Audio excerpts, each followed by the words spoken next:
Kementerian Pertahanan Nasional Taiwan mengaktifkan sistem pertahanan. Para pilot jet tempur siaga tinggi. Taiwan merilis rekaman jet tempur Angkatan Udaranya, tanggal 5 Agustus dikutip Tribun Timur. Angkatan Udara menerima tantangan setiap saat. Mereka menguasai langit kita, sehingga rakyat tetap tenang.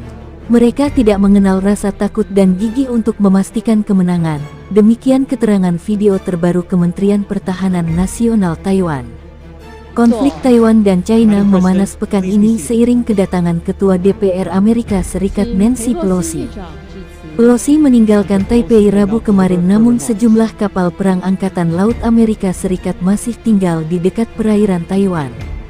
Sementara China menggelar latihan tempur besar-besaran di sekitar Selat Taiwan sejak tanggal 4 Agustus hingga tanggal 7 Agustus.